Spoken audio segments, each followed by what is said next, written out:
Today we are here with Fuzzy RedBud Bush, the Black Emperor. We will be discussing the children of the ghetto. Fuzzy, why do the children of the ghetto bring tears to your eyes? Well, you know, it's a true story, but a long story. When I was in Chicago, I used to drive a cab. And the year was 1990, I believe. And so basically, I lived out close to Wicker Park, so I had to drive by Cabrini Greens, the projects, to get home. One evening I was going home, and I picked up this old auntie, and she said, "I'm going to Cabrini Greens. Are you going to take me?" I'm like, "Yes, I'm going to take you." So I took her over to Cabrini Greens with our groceries. And as she was unloading the groceries out of the car, I looked around, saw about 6 or 7 kids from ages like 7 to 12 diving in the dumpster looking for food. So I called them over and I said, "Hey, you know something? Stop, all of you come here." So I put them in my car, my cab, and I drove them down the street to Carl's Jr. And I bought every one of them a double cheese hamburger. It made me feel good. But when I dropped them back and I was driving back to my house, I started crying in the car. And I'm like, imagine this. This is freaking America. And all these kids they're still diving in dumpster for food. And sometimes, you can't blame the children, you can't entirely blame the fathers either. Because the system that they live, that I saw when I went to Chicago, basically, black people couldn't get jobs, especially black people living in Cabrini Greens. Your zip code determine whether you get a job, yes or no. And I was fortunate because I kept saying I was from Jamaica, so I was able to move ahead, get a job driving a cab, start school at Loyola University, the whole 9 yards, and that's why this means something to me, and it made me cry. So, anyways, make a long story short, I went home and I sat down, and needless to say, I'm a man who believes in the healing herb. I sat out on the porch and I started smoking some weed, and tears just wouldn't leave me. So I put pen to paper, especially after at that point in time I was reading a book, I Have a Dream by Martin Luther King. And in that song, when I say the oppressed shall not remain oppressed forever. Because they tell everybody in America that they're free. But yet still, children are still suffering. America has an abundance of food, but children are still dumpster diving in the inner city, especially kids who live in the projects. And so it is very painful to see stuff like that. A country that claims to be first world still not looking after the youth. The children are the future, correct? Mm-hmm. And so basically, I wrote that song. But it wasn't until I kept singing it in my head over and over. I'd recorded it once, but I never released it because I'm like, this song is too important to be frivolous to release with no meaning behind it. The people must understand. So I extracted some writings from the Martin Luther King I Had a Dream speech. And I refined it and put it together. And then I re-recorded it in Denver. The version you're about to listen to was recorded in Denver, Colorado, at a studio in Colorado Springs. And to this day, every time I hear that song, I still cry. Because children are still suffering. People are not stepping up to the plate. You don't have to take children out of their house in order to help them. But at least you can, in this system, make sure that training is provided, because the same children that I was crying for are now adults 30 years later. But how are their children living now?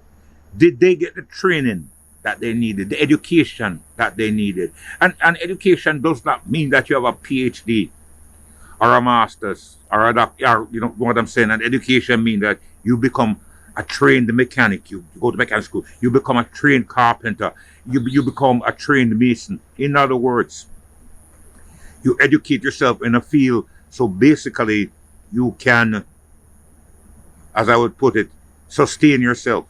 You can get a job. But apparently people are, especially minorities, especially black people, and I'm going to say this unequivocally, they get educated, but the next step is finding a job. And unfortunately, the Anglo-Saxons, or white people, own most of the means of production.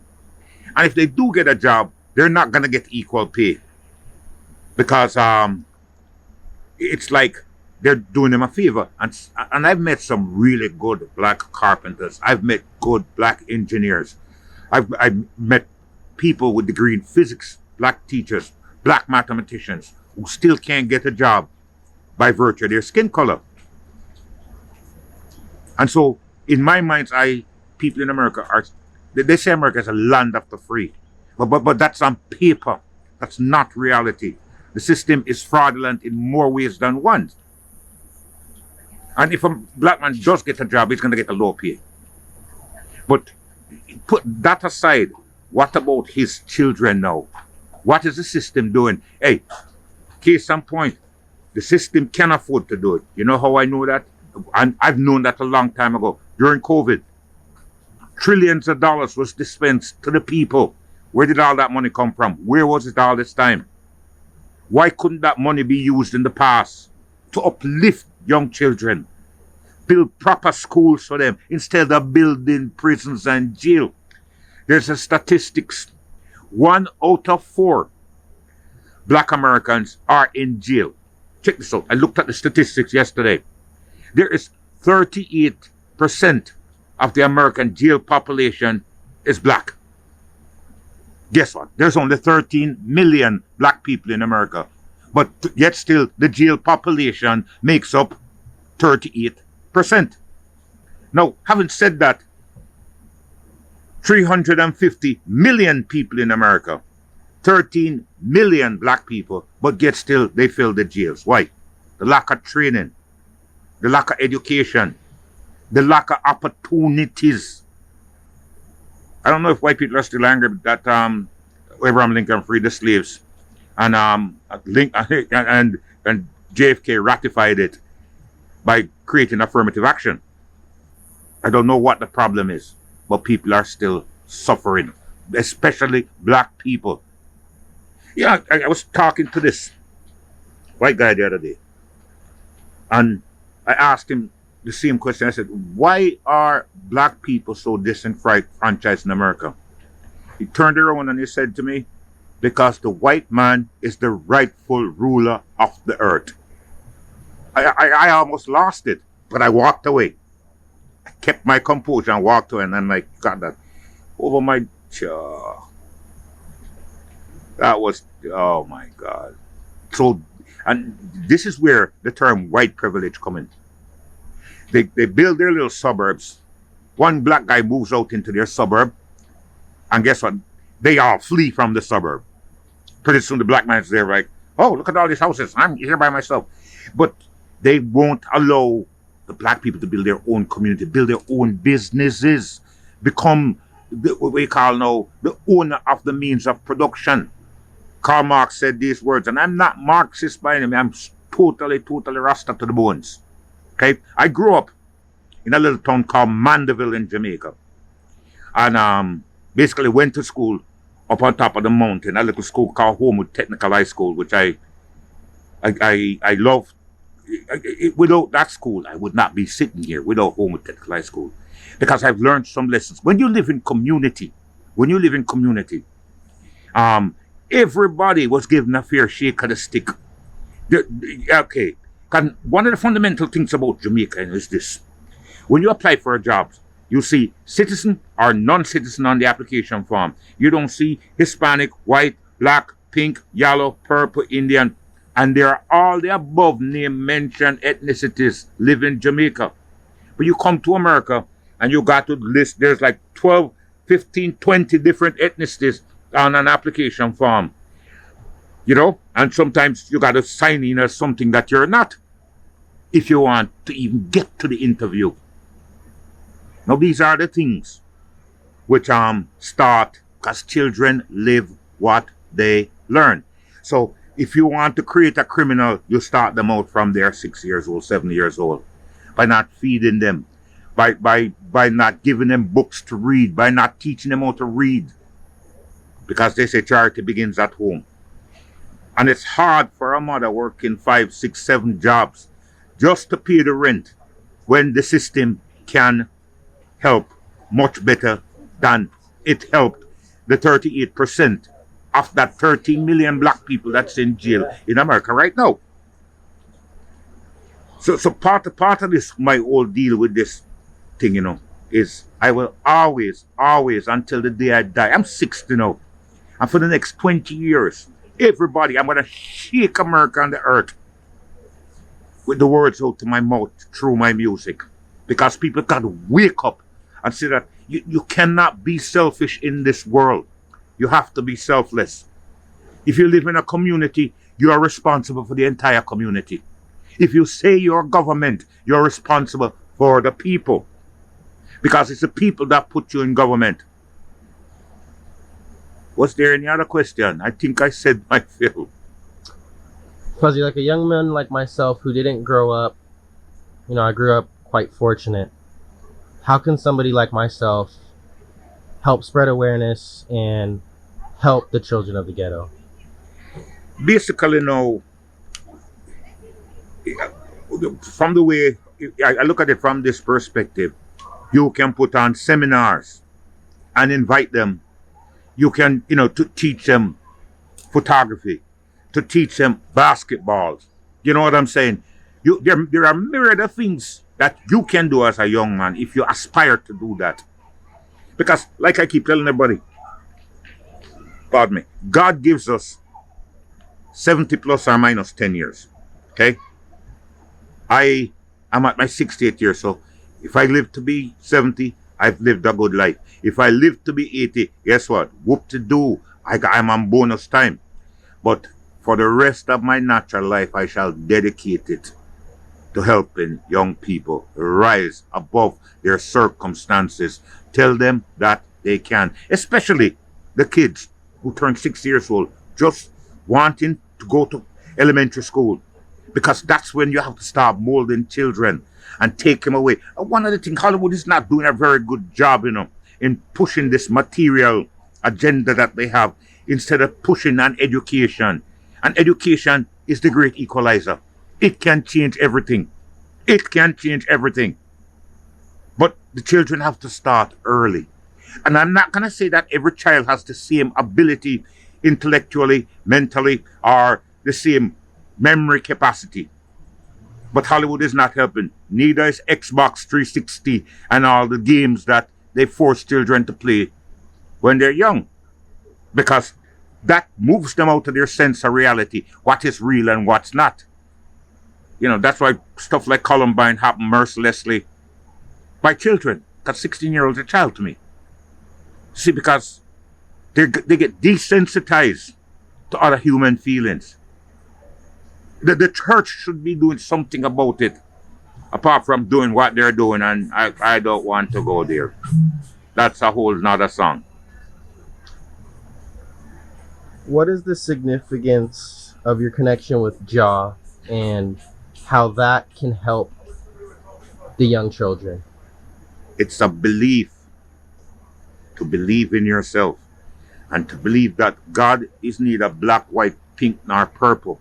But if you look at most of the religion, especially the Catholic religion and all of the European religion, Jesus became white. Okay? So black people start conking their hair because their curly hair is not good enough, according to the white man. People start bleaching their skin because their skin color is not good enough, according to the white man. But yet still, the white man goes lays on the beach every summer and try to get a tan. Go figure. You say we're not good enough, but yet still. It's the same thing with black music. It wasn't good enough, but yet still Elvis and Eminem benefit from it. When black people start benefiting from their talents, like George Washington Carver invented peanut butter. But guess what? Mostly white companies are in control of that right now. Get you see little stuff like that. When we as black people start getting credit for the works that we have done, because America was built on the blood, sweat, and tears of the black man and the black woman. The White House was built by black people. You feel me? But yet still they call it the White House. Fuzzy. Martin Luther King, Marcus Garvey, Emperor I Selassie. What did they do for the children of the ghetto? They did a lot. Martin Luther King did a lot. He went to jail over and over and over for speaking out for the rights, for human rights of black people. Marcus Garvey went so far as to wanted to extract black people from America and bring them back to Africa. And that's when the system panicked. And I believe that was what, 1942, 43, somewhere around there, or maybe in the 20s. I'm not quite sure of the dates. But 7 miles of Black Star Liner tried to take everybody back to Africa. That made the white man panic. Who was gonna cut the grass? Who was gonna cook? Who was gonna work out in the fields? Who was gonna be their servants? Who was gonna be their butler if all the black people left? They did a lot.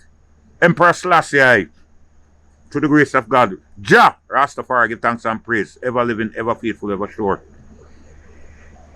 Chase, irrespective of what people might say that he became corrupted after a while, he is divine in that he got the French to leave the Nubians, the Ethiopians alone, chased them out, and united his people, at least for a time. But in doing so, he alienated a lot of the first world countries, America, England, by not living up to their creed, and not giving up the land back to the Anglo-Saxons. Tell you something. Every single where the white man goes in this world, there's oppression. And they oppress everybody. It's like they think they have the right to take everything from everybody. South Africa, think about that, use that as an example. And people don't understand how important history is. You have to go back and look and see what has been transpiring, especially over the last 400 years. For people who said they were running away from persecution and oppression and potato famine in Europe, they sure came and did the same thing. The worst, the Indians got it the worst in America. Black people didn't get it as bad as the Indians. Killed all their buffalo, stole all their land. General Custer. I could go on and on. The fool has never been told. Because I don't teach. Everything I'm saying right now is not taught in high schools or elementary school in America. It's all whitewash and hunky-dory. Everything that you have to look at it. You have to go dig into history and read books by yourself. They won't teach this because it will what? They don't teach people about slavery and the truth about slavery. So it's 2023. When did you write this song? I wrote this song in 1990. 1990. 33 years ago. And we just released this song on YouTube. Why did it take you so long? The timing. Timing is everything. I remember now, over the last 33 years I've had other things to do, like raise my children, go to college, and do other things. And so, but now I'm at a state where basically it's time for the peaceful transfer of knowledge to the younger generation. And I've released many other songs.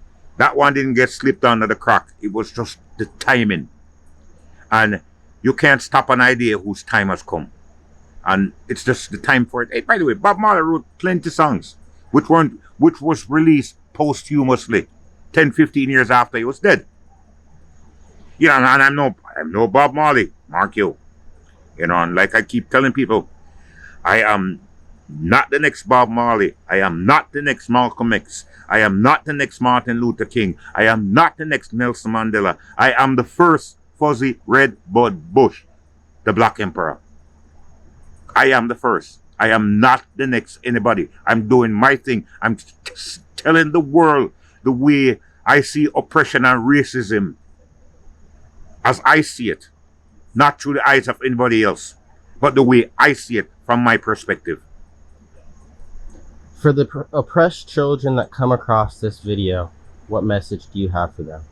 Keep your head up. Stay strong. Find a book and read it.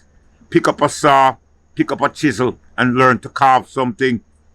Do something to occupy your mind other than picking up video games. That won't help you. Go to school, stay in school, graduate. Fuzzy RedBud Bush, the Black Emperor, thank you. You're welcome, sir. And thank you for having me. Big ups? Big ups. At this point in time, big up the world and big up all the children of the ghetto. And big up the whole Mandeville crew. Mandeville, Manchester, Jamaica. One love. Jamaica rules. Maximum respect. Good boy. Respect. Thank you, sir.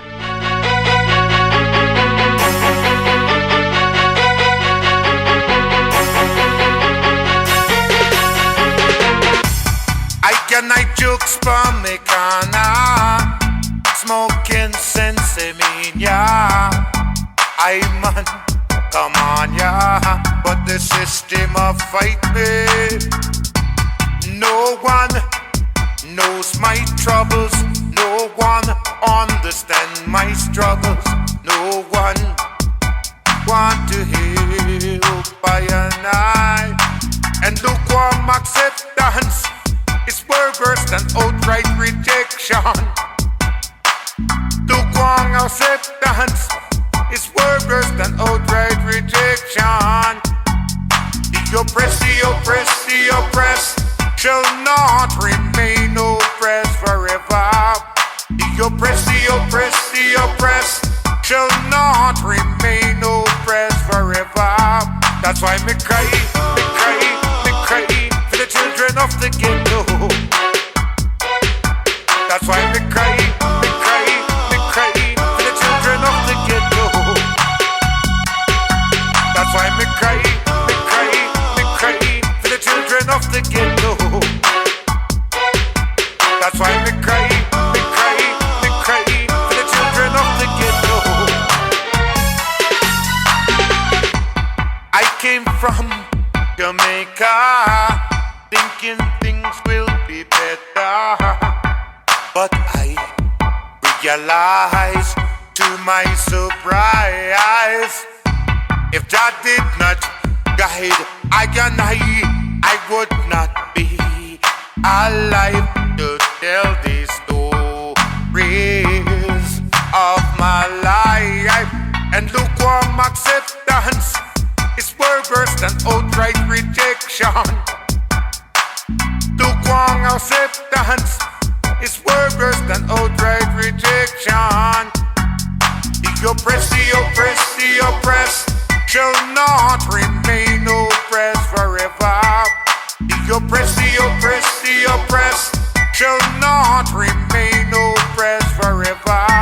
That's why me cry for the children of the ghetto. That's why me cry